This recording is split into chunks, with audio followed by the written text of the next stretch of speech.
Hey there, my friends. It's such a delight and a pleasure to spend a little time with you and share some thoughts that are going through my head. And sometimes I think about the great French writer Pascal. I had the privilege of studying him in my undergraduate college years at the fantabulous UMass Boston with some of my great friends who are all over the world. We were studying French literature, and one of the writers that has stuck with me is Blaise Pascal. In particular, his work named Pensée, which means in French thoughts. And this whole compendium of thoughts put together over years, not as literature, not as even sometimes maybe even looking incohesive, not incoherent, but jotting thoughts down and leaving them to the reader long after he's gone to put them together in different ways of meaning for them.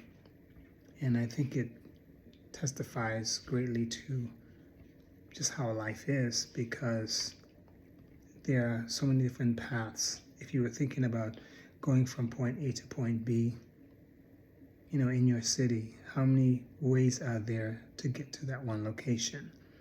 There sometimes are detours that take us around where we want to go. We may not like it or want it or want them, because they may lengthen the trip or take us to a particular area we don't really want to go.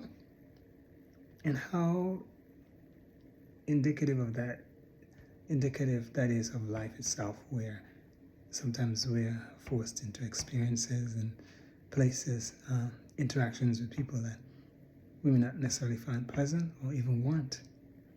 But if we look back at them and see what particular lessons they were to be learned from being in those spaces with those people, most of the times we can say we came out knowing a lot more than we did going in, and we probably would not have learned those things without going through those particular experiences. So the point here is to be extremely grateful for where we are and know that it is the result of where we've been and the people that we've interacted with. I have great admiration and appreciation for the people in my life who have even been mean to me, because there's always, every issue has two sides. And, there's a yin and the yang, there's the plus and the minus, there's the black and the white, there's the duality of all these different things, good and evil, right and wrong. And even though we may try our best to sort of change the meanings around, the absolutes remain. And there's always good reason to be thankful for all we've been given, to be present in the moment and realize that this life that we have, this animation of our bodies, is not to be taken for granted. It is the gift of God, and every one of us has value, purpose, and meaning. And to discover that is actually to live a fulfilled life. So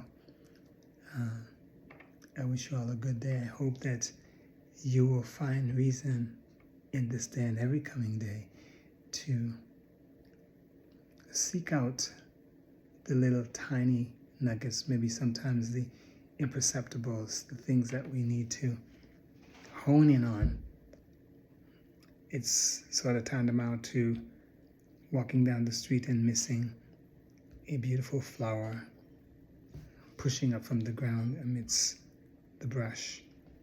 Like now, spring is approaching, or spring has actually sprung here where we are, and we are seeing the crocuses and the daffodils and the tulips beginning to come up from their winter sleep, giving us indications of hope that life is always moving, even when it seems like nothing's happening, it's dark, or maybe sometimes a lot of stuff is happening, crazy things happening in the world right now. There is reason to hope.